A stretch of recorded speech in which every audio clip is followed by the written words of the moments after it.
Hi friends, welcome back to my channel Nursing Guru 24. Have you ever wondered how doctors or even your smartwatch measure your oxygen levels? That's where the pulse oximetry comes in. Let us break it down in just 2 minutes.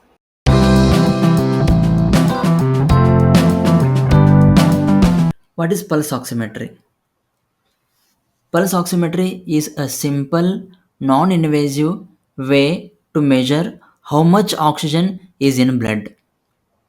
A pulse oximeter is a small clip-like device that painlessly measures two key things.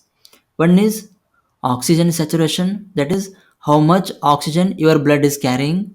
Second one is heart rate or pulse rate.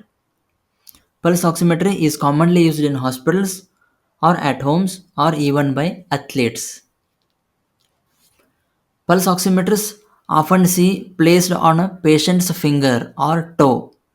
They use light, yes, just light, to detect the percentage of oxygenated hemoglobin in the blood.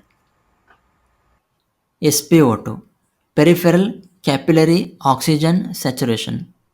This measurement is called SpO₂, and it tells us how well oxygen is being transported to the body's extremities.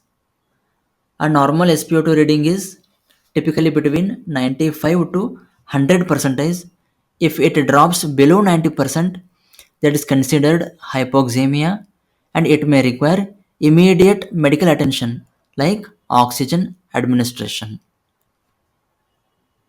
How does it work? The device shines two types of light, red and infrared, through the skin. Oxygenated and deoxygenated blood absorb light differently, and the oximeter calculates the ratio to estimate the oxygen saturation. It also shows the pulse rate, giving nursing officers and clinicians a quick snapshot of two vital signs at once. In clinical settings, pulse oximetry is used to monitor patients with respiratory conditions or during surgery or while on oxygen therapy. It is also handy in emergencies and during transport. Do's and don'ts. Make sure the sensor is adequately tight but not too tight. Cold fingers, sometimes nail polish, or movement can affect accuracy of pulse oximeter. Always compare readings with clinical signs.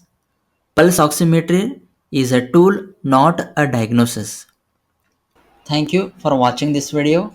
If you found this is helpful, please subscribe my channel, hit like and share the video.